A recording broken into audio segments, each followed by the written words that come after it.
Congratulations. If you are hearing this message, you are now the best hope to thwart an existential threat against your species. I do not have time to care who you are or why you stumbled into this unsavory business, but the messages you have decrypted thus far were left intentionally. This was, you are my failsafe against this old dead-end experiment. The solution is simple, but requires the addition of a signal not found in your reality. Unfortunately, our connection will remain interrupted until you cancel the busy signal. All you need to do is hang it up.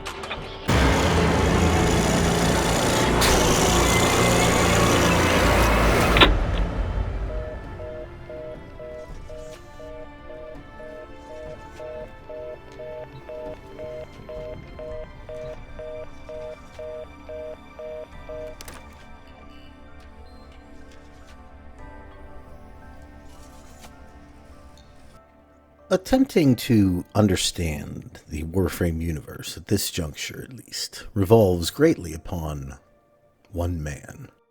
One entity? Or is it two? Two with a very similar mantra. We end as we began. Such an interesting phrase by an equally enigmatic character, or characters.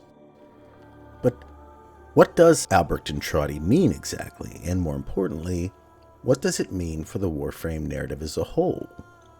Given the passage, the sands fall, the circuit completes. I return to the place of the beginning. Let witless hordes bleat their disdain for every fervent plan. The deal is done, the die is cast. I end as I began. Are we to consider the change in its naming convention to we as something of significance? Is this statement meant to imply something personal? Or is the great Albrecht Entrati, the supposed progenitor of void technology, speaking to the broader population? And if the latter be the case, why does his plan seem so shrouded? We are being led to very much believe the apparent stakes of this game are, well, all. Not just his own universe, mind you. And if so, what right does Entrati have to decide for everyone? Hey all, Siege here today. Well, today we're going to get into what I believe at least is the underlying concept that is being presented in-game. Something we've seen hinted at over and over, but at the same time only given fragments of the greater picture to discern on our own. Intentional? Well, I certainly hope so. And, if seen from the right eye, the fragments are beginning to tell a story. One that may now even include aspects, or perhaps the whole, of their previous Dark Sector universe, using the original proof of concept footage from that game shown here.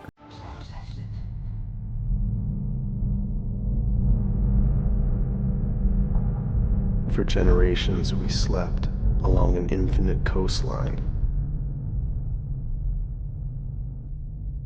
But the waters did recede, and we burst forth like seeds, outward, along the solar rails.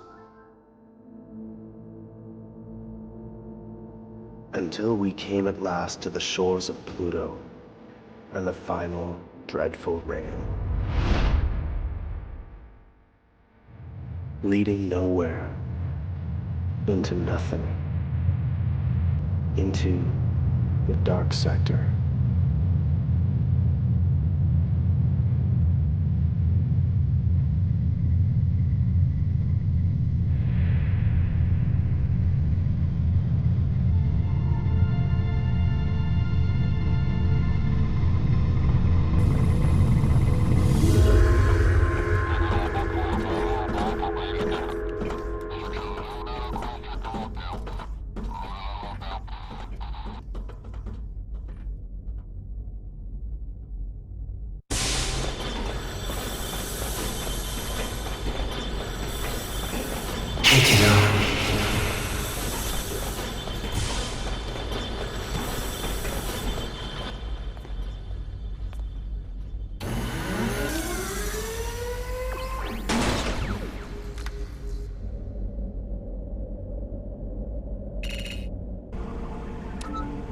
Hayden.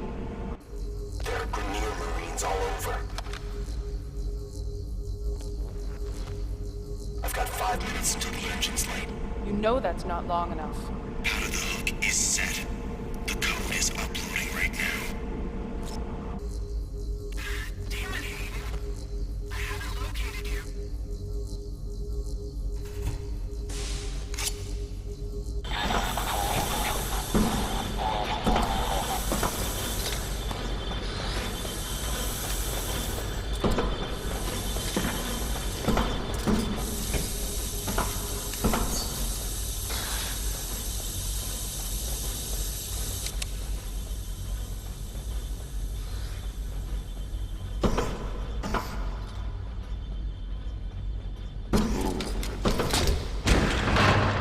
They found me.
They're securing all decks. I can't get to the airlock. I'm almost in range. I need that signal. We've got him. Looks like he's alone. We can handle it. There he is.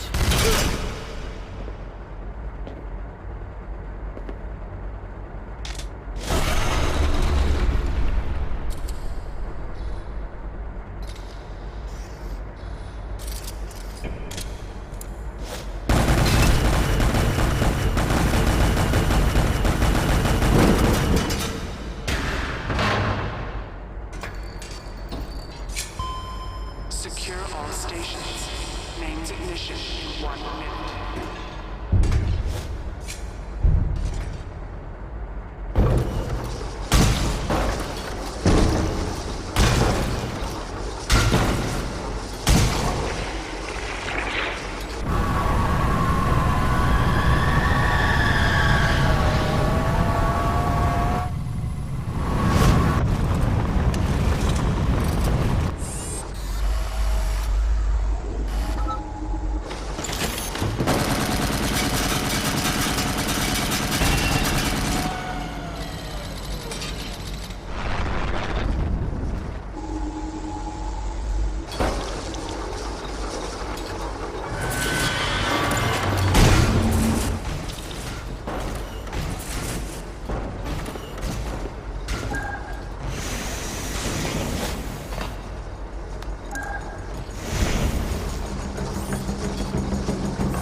absolutely appearing as a kind of mix of what would become Dark Sector as well as what we now know to be Warframe, introducing it as, at least in its current form, fiction, posturing it as, surprisingly enough, government propaganda, but still existing within this universe definitively, and worse, as a kind of digital paracausal entity.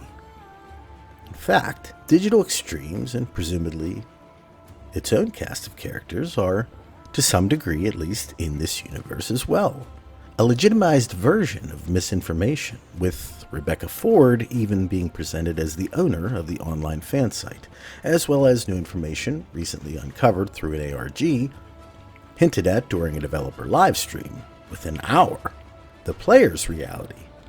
The beloved company we know and love for giving us all such an amazing experience, postulating the very sinister question of, if they actually appear in name within the game itself, where exactly does that leave us? Are we in some fashion within as well? The aforementioned impromptu transmission breach at the end of DevStream 182 provides information on an idea that's been brewing within my mind for far too long. One that delivers, as best as I can, a vessel, if you will, both accepting of and attempting to even quantify much of the consistently vague story information offered to us, especially from the inception of the Tenno itself. I believe a rudimentary framework of the layers of conception, manipulation, and finally formation of an unfathomable cosmic level strategy can finally be legitimately transcribed. One stemming from ambition to prove oneself, ambition to ascend past preconceived limits, ambition to fulfill desire at the cost of, well, everything. Perhaps even to the extent of putting our own timeline, yes, you who are listening, in jeopardy should our Tenno, Drifter, or their third face, if you will, you, fail in the end. Intriguing? Adding to the admittedly unhinged nature of this all is that the ones most certainly involved, both in-game and potentially out, likely never knew of the magnitude of what they were embracing. Wanton progression having always been the Achilles heel of the human race, of course, with one in particular displaying the classic idea of being so enamored with wondered if he could to ever question whether or not he should on full display, with existence as we know it hanging in the balance. Now, of course, this remains speculation, but I'm going to show you what I consider the fundamental story of Warframe, at least at this moment. And I believe we will come to understand this idea as at least a significant portion, or maybe the full truth at some point. For now, though, let's say this somewhat stream of consciousness-like presentation is basically reasoned and researched speculation at best, connecting patterns within the overarching story that, at least in my opinion, are far too shockingly similar to ignore.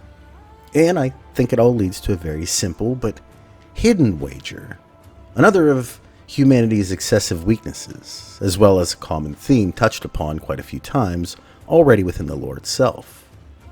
But one I believe that Entrati felt he had to make after his initial Void encounter, because among the information we know of this reality-altering incident, a deal was never made. The wall of Loke closed by Euleria, his daughter, and the Indifference's finger is severed. We can certainly see what appears to be an effort to reach him in the Requiem Chamber visuals, but according to the story, well, there's just no confirmation of the same interaction the Tenno experience, with this relic presumably discovered and, of course, studied vigorously and hidden equally as impressively. In fact, to this day, we still don't know where he keeps it, and I would bet he doesn't either, with the ones we have seen being replicas based upon his understanding of the original. And from within his notes, describing countless methods of attempting to both understand and even manipulate his dark adversary, I believe he came to a fairly definitive realization that forced his hand to make a less than favorable accord, shall we say. Because I believe in his mind, he trusted in the idea that even bad deals could be neutralized with careful planning and execution. So, he decided to finally come to his own crossroads and offered what he believed the Void desired. I think the deal was for total control of himself. They end as they began. He becomes whole, uncorrupted by this presence, unburdened by its existence here and constant desires. Of course, such a thing would not be so simple in composition, especially with the trickster the Void portrays itself to be. At its core, the indifference gets his finger as well as complete control of the entity known as Albrecht Entrati, dare I say taking his position in the universe over ad infinitum, as presumably this is what the Void desires. But Entrati would not make such a deal without ample compensation in his own right, so the game begins. While I'm not certain if Entrati gambled with the idea that the Tenno he would be delivering would inherit incredible gifts, or if it was part of the overall wager, what I do believe is we see the very first instance of Eternalism the moment the concept is introduced in the new war. I've always made mention the switch from phasics to temporal axioms right before the actual Zariman accident seemed significant to me, but I'm beginning to now believe the change in the lesson now happens because this is the moment that the Void jump was forced into existence, meaning that the Void accident didn't necessarily happen the first time around. See, what this crazy theory of mine postulates is, no matter what happens next, in the original timeline, phasics was taught, and very likely the Void accident itself never occurs, not allowing for a Tenno to be created, and with the Zariman being a vessel in its own right, with so many potential, let's say, specimens. It was a perfect target to induce a very specific event. In fact, it's probably even safe to believe that the original jump to Tau would have been successful, or was. And I say that because it's always interested me how certain Yonta seems to be regarding if she had to do the jump again. I'd figured it out. How the Zariman could jump all the way to Tau in one big, bold leap, disabling the safeties in sequence. If I had it to do again, we could make it. Offering more context surrounding her inability to come to terms with the why of the Zariman's failure. This might even pertain to all of the holdfasts as well, especially if the Zariman itself was, let's say, cosmically sabotaged, for the context of the deal. However, it would provide both the Void and Entrati something of great value. For Entrati, another entity not himself with extraordinary gifts, but at the cost of something I'm beginning to believe more and more. The Tenno child's extreme innocence, or even perhaps its soul. These gifts are something only the young can possess in purity, a kind of wholesomeness only experienced by those who have yet to endure the harshness of life's stigma upon it, with Albrecht's psyche in particular especially stained. This light is obviously in stark contrast to what it already knows. In truth, he was a Void himself, an outcast, a joke, and nothing. Driven by my humiliation, failure had made me bitter and reckless. These are Entrati's own words of himself, and this is what this aspect of the indifference has most likely been molded upon. For his part, however, Entrati knew he had to create a failsafe, using the negotiation to do so, and I cannot shake the thought that the Zariman's first Void accident had no influence from the man on the wall. In fact, I'd make my own wager that the first accident required observation, needing to see if someone, anyone, would emerge resilient enough, or perhaps devoted enough, to find their way to Deviri. And with Eternalism being what it is, one in particular, one apparently quite versed in the tales of Deviri, would show up and be crowned king there. Well, a kind of doppelganger of him, but not in Dominus Thrax. Many ways a crude variation of what we've seen the Void itself do in multiple instances with its own hosts. But here, its Tenno counterpart is put through a kind of personal torture within the pocket dimension in Duviri, a place existing very much like what we've seen from Parvos Granum and Protea. A similar protection for the coming, let's say, rewrite of time, as now Entrati would possess his failsafe and be afforded to offer the appropriate Tenno to the Void, granting this operator something he was not afforded: a variation of himself outside the spectrum of the Indifference's pool. In theory, of course. The Lotus would provide a visual reference in both instances, with her hand being a unifying agent among all of them, subconsciously adding context to her specifically as, let's say, another instrument that, while not originally constructed by Entrati, largely appears to be attempting to do his will, all the while continuing as the drifter, the Tennos, and our guide along the way, to the end. A common thread to link this trinity, all of which being uncharacteristically protective, and even possessive of at times. Oh yeah, that definitely includes the vast majority of you. I have the comments over the years to prove it, and absurdly enough, her presence may be the link that even appears to allow them to coexist in real time. But if this is true, then how would the man on the wall possess the very hand she had lost if he too did not play some part in this as well? Why would he be the one to give the gifts if the Tenno are Entrati's firebreak? To me, this wager, offering an appropriate exchange, insinuates the Void is the one supplying the gifts, because he's the devil, or at least that's how he is being portrayed in countless situations with what we understand right now. And even more worrying is that he appears to want to influence from the shadows in the very way demons and Satan himself are typically portrayed, finding its way into essentially most of the quests presented over the past year. Did you notice? And I think the core of what I'm presenting is what kept Entrati panic-stricken for so long.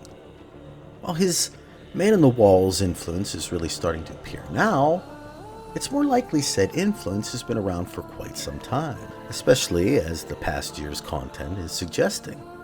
However, curiously enough, certain individuals have had varying levels of success in slowing it from completely bleeding into our reality. And I think they were all at least part of Entrati's overarching plan, or at least influenced by him in some manner. Using the Void's own power to help create this champion, but one Entrati would have a level of control over, and more importantly, be able to prepare against the very specific threat by providing his expansive knowledge and utilizing what he had learned of the Void, manipulating time itself to move these pieces and overwrite entire timelines to attempt to manufacture a necessary weapon against what in all rights appears to be the very embodiment of some form of Lovecraftian entity, or maybe worse, a kind of tainted demiurge. Complicating things further is that it seems collateral damage of this very gamble is its machinations are beginning to infect areas and timelines it clearly shouldn't, blending realities in a very concerning manner.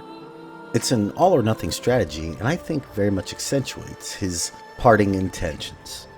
The apparatus of logic would never yield an answer. Only resolute action remained. If I must be a demon, let me be an honest one. Let me prove my nature by what I do next. Purpose. Let me leave such blazing footprints behind me as no unclean thing would dare to walk in. Let my actions determine who I am. If he succeeds, he'll be seen as a savior, while failure will only show him to be the devil incarnate, a description some have already started to refer to him as. In many ways, a perfect embodiment of the concept of the great chain of being. The humans, while seen as perfectly ordinary by their own counterparts, are in fact the one entity that can ascend or descend their place, either becoming a protector, an angel, even a god to other species within the chain, while at the same time afforded the power to be every bit the beast or demon they decide to embody, bringing pain, anguish, and even death to those who they should choose to desire it for. This is what makes humans unique. God has to be God. The devil has to be the devil. They have fixed positions on the chain. We do not. And here, Entrati is either gambling on the fact that he's a good man, even with everything we know about him speaking to the contrary, or owning up to the devil he truly is. Perhaps what makes the deal so good, getting Entrati and the Tenno in their entirety. These stakes would most assuredly make the Void a willing participant, perhaps enticing him to even keep his end of the bargain throughout, because he doesn't believe he'll lose. So, he agrees. He agrees to offer the Tenno a deal as well. It may even insinuate that, like what we know of the devil, he can't just take the Tenno. He has to offer a deal, but they have to want it. Maybe this is what makes Entrati such a target as well. He too needed to want it. The visualization of the Indifference's outstretched hands appearing to very much want to have a shake too, but that time his words insinuate a kind of mortal fear that forced him out of the wall, and in the process gave Entrati a piece of unimaginably important information. It wanted a deal with him, so he would formulate a strategy. Now thoroughly prepared, the deal can commence properly. I would assume in the mind of Albrecht at least. The Tenno is created, the Drifter tucked away, and the events of the Warframe story are allowed to finally play out. What I believe we will come to see at some point is the aftermath of all of the other things Entrati has seemingly set up in this very elaborate scheme. The Hex, the Lotus, Teshin, the Holdfasts, Rel, Kalervo, even Ballas himself.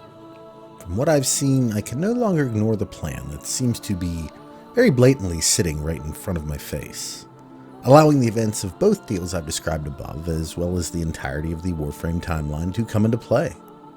Each of the entities I described has a tie in some way to the Tenno, although the specifics of each are unique in their own way, but all of which offering at least one or more distinct points by which to either guide, manipulate, or even act as a vessel for their own specific parts within the complexity of this grand tale. The winner potentially even being the one who claims all the spoils. But out of everything I've presented so far, I can't help but pose a warning. In the beginning of the video, I postulated exactly what Entrati meant by ending as he began, and I believe in conjunction with his constant confusion regarding his own very nature. The same cursed question still pursued me as it had before. Was I, even now, trapped in the rictus of the wall? Are we sure where our allegiances should lie?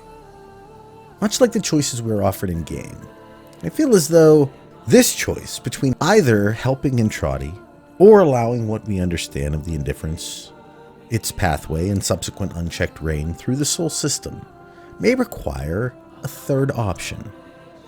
One that opposes both, because I'm not personally convinced that Albrecht Entrati, even if he does still exist somewhere in some typical Orokin body, completely untainted by the stain of the void, he remains Orokin. And I would be a fool not to believe that letting either get their way, given their past actions of course, will lead to anything but unbridled chaos. A brand that this time, the Tenno may not be able to bring to an end. Now, in part 2, we will get into the worst possible outcome, one that we are absolutely pulling all the strings to make happen. At both of their behests, of course. That being them ending as they began, at least at some point, together. What happens then? Well, that's the part we don't know. And do you ever wonder if, especially after everything we've experienced in the game so far, that's what they both want? And they're just leading us down in whatever manner they feel will most adequately get the job accomplished? It's up to you if you want to believe. But who exactly are you believing in? Can you truly say you know? Well, in the next one, we'll get into that. But with that being said, I hope you enjoyed part 1. And it got you thinking about the layers this plan would have to be comprised of. Otherwise, literally all of it just happened by chance. The Tenno, the Drifter, the entirety of Duviri, the events of the New War, it was all just luck. Do you believe that? Let me know in the comments and look out for part 2. At any rate, I hope you all have a wonderful day today, a wonderful rest of your week, and I'll talk at you all in the next one. Take care, everybody. Bye.